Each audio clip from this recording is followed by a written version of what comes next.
Okay, guys, here we are back again. We are still talking about the end of the Cold War. We have gone through the introduction, and now we are going to look in the first point about American superiority.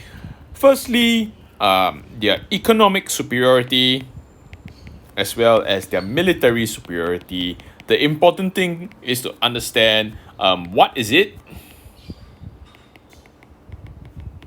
and what is the impact on the Cold War.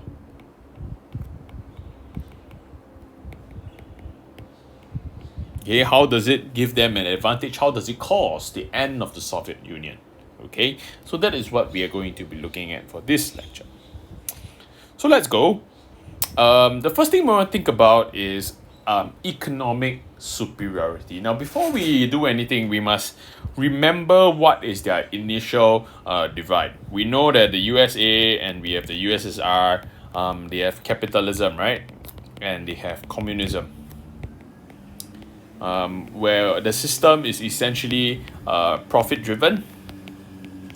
That is to say, if I maximize my profit, if I max profit, it means that I am maximizing happiness for everybody. Okay?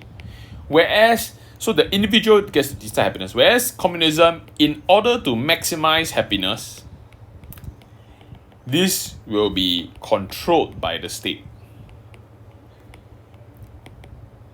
This is the difference, right? And we already talked about it. If you can't remember, this is a good time. I am not joking. Stop, pause, go and open up chapter 2.2 in Sec 3, which is Stalin's rule.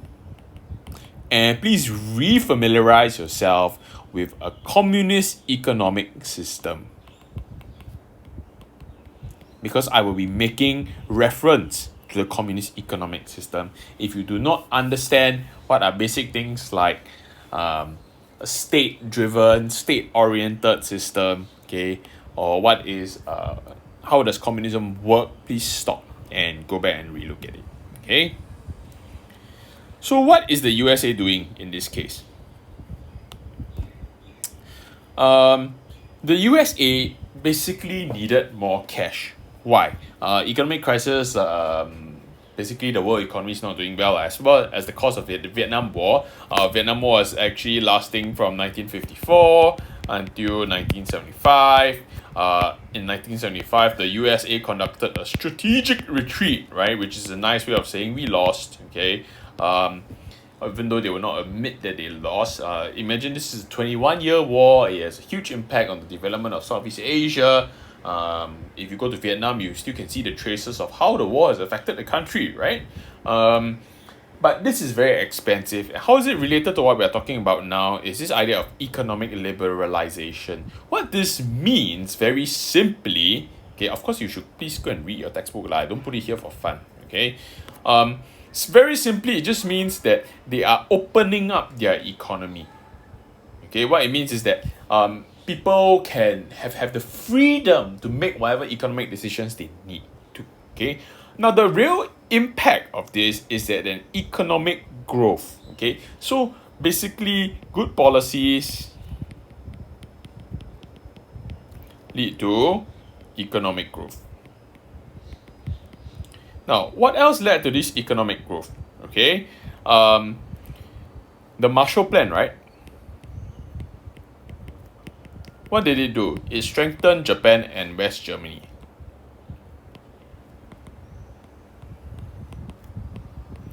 By the way, Germany still props up the European economy right now. Okay, and what is the big deal about having Japan and West Germany? It means that they are now strong trading partners, which will then contribute to the US economic growth. Because even if I make a lot of things, I need somebody to buy them in order to make profit. Okay, so that is what is going on here. What is the big deal about this? From this slide so far, we are just seeing that, okay, the US, their economy is very strong. What is the big deal? Okay, now, we must remember that when we are talking about ideology, we are not talking about the economy. When we're talking about ideological conflict, we're talking about a system of belief, right? A belief system. And what a belief system is essentially this, it tells people how to live their life, right? So I'm not going to believe in a system which doesn't work lah, right? If I tell you, guys, my belief system is that grass is blue, you're going to discount my belief system because you know that it doesn't work, it's lame, okay? And what is the implication of this economic growth? It is concrete proof that the capitalist model works. So basically, it is showing that capitalism win, okay? Profit good versus the failure of the Soviet economy, which we are going to get to, but essentially poor standard of living, okay, corruption, okay, the 5-year plans, all the state planning doesn't take into account, it's not up to date lah, okay. And so what is the point here? In the final analysis, economic superiority, okay, versus Soviet economy, when people look at it, what does it say? It says that communism does not work. And therefore, it is rejected as an economic philosophy. That means I say, I don't believe in communism anymore. There is a reduced belief in communism. And at the same time, acceptance of communism. Okay? Of communism as a valid system of governance. Okay? So obviously, if you are living in the USSR and you see, hey, why my country's economy so lousy? Actually, you won't think why is my country's economy so lousy. You will think, how come I got not enough food? How come my car so cui? How come my living conditions suck? Okay, and all these are manifestation of a poor economic standard. And then when you compare to the Americans, okay, to the glories of the first world, then you realize, okay, something is wrong. Maybe my system doesn't work. Okay. Now, what else? We then have to turn our eyes to the military superiority that the USA has. Now, if I have more money, I can have more guns, more research, more technology. Okay? What is the big deal about this? It means that I can win the arms race. Okay? So, for example, the SDI, this is an example of American defense spending. Okay?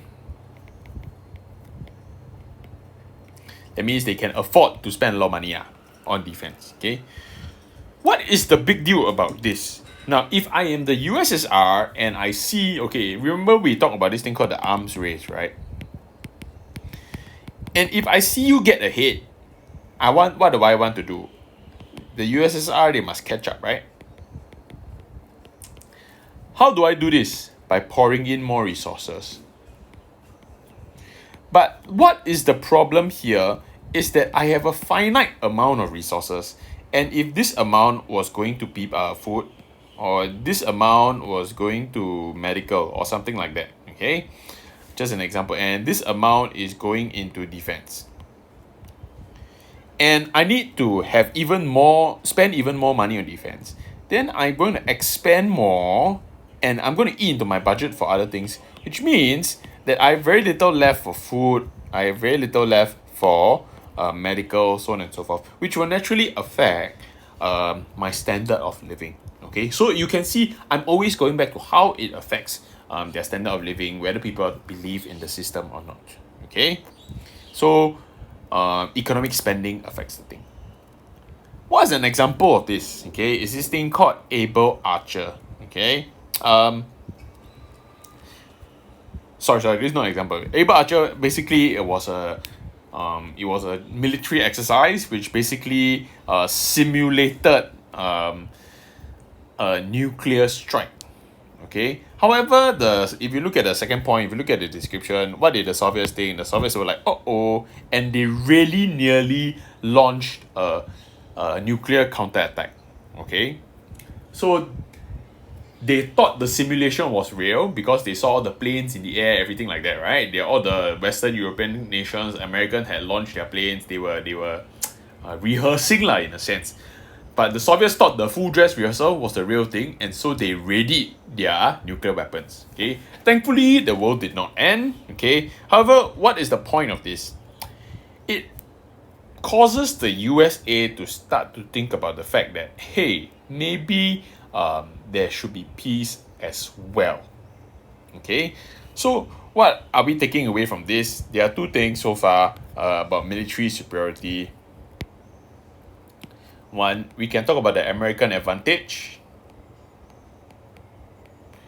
and we also need to talk about change in American mindset, which is demonstrated by Able Archer in 1983.